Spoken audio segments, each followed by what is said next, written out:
Friends, ನಾನು ನಿಮ್ಮ ಪ್ರೀತಿಯ Varsha. Welcome to Varsha's kitchen. ನಾನಿವತ್ತು ಮಟನ್ ಸಾರು ಮಾಡುವ ಅಂತ ಹೇಳಿ 1-1.5 kg ಮಟನ್ ತೊಗೊಂಡಿದ್ದೇನೆ. ಈಗ ಮಟನ್ನ ಫಸ್ಟಿಗೆ ಬೇಯಿಸ್ಕೊಳ್ಬೇಕು. ಮಟನ್ನ ಕುಕ್ಕರಲ್ಲಿ ಹಾಕ್ಕೊಂಡಿದ್ದೇನೆ. ಈಗ ಇದಕ್ಕೆ ಉಪ್ಪು ಹಾಕ್ಕೊಳ್ತಾ ಇದ್ದೇನೆ. ಅರಶಿನ ಪುಡಿನ ಸಹ ಹಾಕ್ಕೊಳ್ತಾ ಇದ್ದೇನೆ. ಚೆನ್ನಾಗಿ ಮಿಕ್ಸ್ ಮಾಡ್ಕೊಂಡಾಗಿದೆ. ಈಗ ಕುಕ್ಕರ್ನ ಮುಚ್ತಾ ಇದ್ದೇನೆ. ಸ್ಟವ್ವಲ್ಲಿ ಇಟ್ಕೊಂಡಿದ್ದೇನೆ. ಮಟನ್ ಸಾರಿಗೆ ಮಸಾಲೆ ರೆಡಿ ಮಾಡ್ಕೊಳ್ಳಿಕ್ಕೆ 1 ದೊಡ್ಡ ಆನಿಯನ್ ತೊಗೊಂಡಿದ್ದೇನೆ, 2 ಟೊಮ್ಯಾಟೊ, 1 ಗೆರಟೆಯಷ್ಟು ತೆಂಗಿನ ಹೋಳು ತೊಗೊಂಡಿದ್ದೇನೆ, ಹಾಗೆ 15-20 ಎಸಳು ಬೆಳ್ಳುಳ್ಳಿಯನ್ನು ತೊಗೊಂಡು ಕಟ್ ಮಾಡಿ ಇಟ್ಕೊಂಡಿದ್ದೇನೆ. ಈಗ ಇದನ್ನೆಲ್ಲ ಸ್ವಲ್ಪ ಫ್ರೈ ಮಾಡ್ಕೊಳ್ಬೇಕು. ಒಂದು ತವ ತೊಗೊಂಡಿದ್ದೇನೆ. ಇದಕ್ಕೀಗ ಎಣ್ಣೆ ಹಾಕ್ಕೊಳ್ತಾ ಇದ್ದೇನೆ. ಇದಕ್ಕೀಗ ಸ್ವಲ್ಪ ಜೀರಿಗೆ ಹಾಕ್ಕೊಳ್ತಾ ಇದ್ದೇನೆ, ಸ್ವಲ್ಪ ಸೋಂಪು, 2 ಲವಂಗ, ಸ್ವಲ್ಪ ಕಾಳುಮೆಣಸು, 2 ಪೀಸ್ ಚಕ್ಕೆ, ಕಟ್ ಮಾಡಿ ಇಟ್ಕೊಂಡಿರುವಂತಹ ಬೆಳ್ಳುಳ್ಳಿನ ಹಾಕ್ಕೊಳ್ತಾ ಇದ್ದೇನೆ. ಇದನ್ನು ಹೀಗೆ ಸ್ವಲ್ಪ ಫ್ರೈ ಮಾಡ್ಕೊಳ್ಬೇಕು.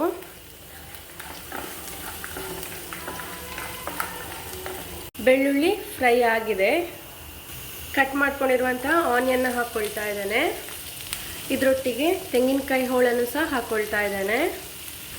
ಈಗ ಇದನ್ನು ಚೆನ್ನಾಗಿ ಫ್ರೈ ಮಾಡ್ಕೊಳ್ಬೇಕು.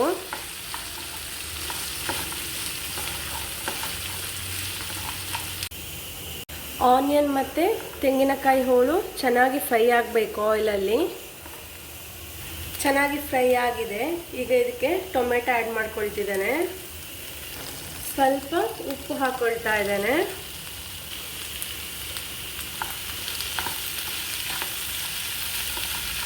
ಇದನ್ನು ಚೆನ್ನಾಗಿ ಫ್ರೈ ಮಾಡ್ಕೊಳ್ಬೇಕು. ಈಗ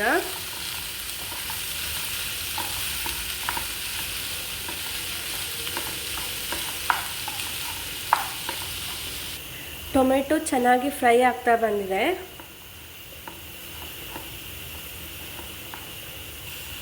ಈಗ ಇದಕ್ಕೆ ಚಿಲ್ಲಿ ಪೌಡರ್ನ ಆ್ಯಡ್ ಮಾಡ್ಕೊಳ್ತಿದ್ದೇನೆ. ಖಾರ ಎಷ್ಟು ಬೇಕು ಅಂತ ನೋಡಿಕೊಂಡು ಚಿಲ್ಲಿ ಪೌಡರ್ ಆ್ಯಡ್ ಮಾಡಿಕೊಂಡ್ರೆ ಆಯಿತು. ಖಾರ ಜಾಸ್ತಿ ಬೇಕಂದರೆ ಸ್ವಲ್ಪ ಜಾಸ್ತಿ ಹಾಕ್ಕೊಳ್ಬೋದು. ಮತ್ತು ಚಿಲ್ಲಿ ಪೌಡರ್ ಮೇಲೆ ಡಿಪೆಂಡ್ ಆಗಿರ್ತದೆ ಖಾರ. ಧನಿಯಾ ಪೌಡರ್ ಹಾಕ್ಕೊಳ್ತಾ ಇದ್ದೇನೆ. 2 ಟೇಬಲ್ ಸ್ಪೂನಷ್ಟು ಧನಿಯಾ ಪೌಡರ್ ಹಾಕ್ಕೊಂಡಿದ್ದೇನೆ. 1 ಟೇಬಲ್ ಸ್ಪೂನಷ್ಟು ಮೀಟ್ ಮಸಾಲ ಹಾಕ್ಕೊಳ್ತಾ ಇದ್ದೇನೆ. ಬೇಕಾದರೆ ಹಾಕ್ಕೊಳ್ಬೋದು, ಅದು ಆಪ್ಷನಲ್.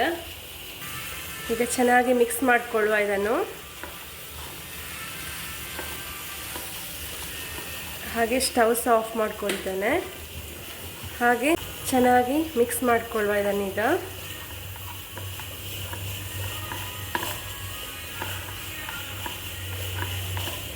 ಇದನ್ನು ಸ್ವಲ್ಪ ತಣ್ಣಗಾಗಲಿಕ್ಕೆ ಇಟ್ಟು ಆಮೇಲೆ ಮಸಾಲೆ ಗ್ರೈಂಡ್ ಮಾಡಿಕೊಳ್ಬೇಕು.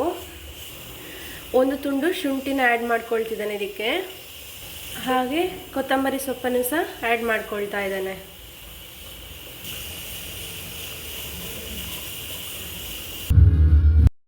ಫ್ರೈ ಮಾಡ್ಕೊಂಡಿರುವಂತಹ ಮಸಾಲೆಗೆ ನೀರು ಹಾಕ್ಕೊಂಡು ಈಗ ಗ್ರೈಂಡ್ ಮಾಡ್ಕೊಳ್ತಾ ಇದ್ದೇನೆ. ಪೇಸ್ಟ್ ರೆಡಿಯಾಗಿದೆ. ಈಗ ಒಂದು ಪಾತ್ರೆ ತಗೊಂಡಿದ್ದೇನೆ. ಸ್ಟವ್ ಮೇಲೆ ಇಟ್ಕೊಂಡು ಇದಕ್ಕೆ ಸ್ವಲ್ಪ ಎಣ್ಣೆ ಹಾಗೆ 1 ಸ್ಪೂನಷ್ಟು ಗಟ್ಟಿ ತುಪ್ಪನ ಆ್ಯಡ್ ಮಾಡ್ಕೊಳ್ತಾ ಇದ್ದೇನೆ. ಈಗ ಇದಕ್ಕೆ ಕಟ್ ಮಾಡಿಟ್ಕೊಂಡಿರುವಂಥ ಆನಿಯನ್ನ ಆ್ಯಡ್ ಮಾಡಿದ್ದೇನೆ. ಆನಿಯನ್ ಚೆನ್ನಾಗಿ ಫ್ರೈ ಆಗಬೇಕು, ಗೋಲ್ಡನ್ ಬ್ರೌನ್ ಆಗೋ ತನಕ ಫ್ರೈ ಆಗಬೇಕು. ಲೋ ಫ್ಲೇಮಲ್ಲೇ ಚೆನ್ನಾಗಿ ಫ್ರೈ ಮಾಡಿಕೊಳ್ಬೇಕು ಆನಿಯನ್ನ. ಆನಿಯನ್ ಫ್ರೈ ಆಗ್ತಾ ಬಂದಿದೆ. ಈಗ ಇದಕ್ಕೆ ರುಬ್ಬಿಟ್ಕೊಂಡಿರುವಂಥ ಮಸಾಲೆನ ಆ್ಯಡ್ ಮಾಡ್ಕೊಂಡಿದ್ದೇನೆ. ನೀರು ಸಹ ಆ್ಯಡ್ ಮಾಡ್ಕೊಂಡಿದ್ದೇನೆ ಮಸಾಲೆಗೆ. ಇದು ಹಾಗೆ ಸ್ವಲ್ಪ ಕುದಿ ಬರಲಿ, ಆಮೇಲೆ ಮಟನ್ ಆ್ಯಡ್ ಮಾಡ್ಕೊಳ್ತೇನೆ. ರುಚಿಗೆ ಎಷ್ಟು ಬೇಕೋ ಅಷ್ಟು ಉಪ್ಪನ್ನ ನೋಡಿಕೊಂಡು ಆ್ಯಡ್ ಮಾಡ್ತಾ ಇದ್ದೇನೆ. ಮಸಾಲೆ ಕುದೀತಾ ಇದೆ ಚೆನ್ನಾಗಿ.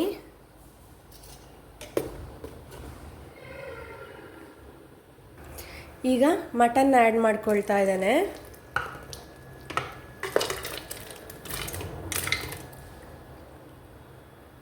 ಮಟನ್ನ ಆ್ಯಡ್ ಮಾಡ್ಕೊಂಡಾಗಿದೆ. ಈಗ ಮಸಾಲೆಗೆ ಚೆನ್ನಾಗಿ ಕುದಿಬೇಕು ಇದು. ಆಗ ಮಟನಿಗೆ ಮಸಾಲೆ ಎಲ್ಲ ಚೆನ್ನಾಗಿ ಹೇಳ್ಕೊಳ್ತದೆ. ಈಗ ಇದಕ್ಕೆ ಕಸೂರಿ ಮೇಥಿ ಆ್ಯಡ್ ಮಾಡ್ಕೊಂಡಿದ್ದೇನೆ.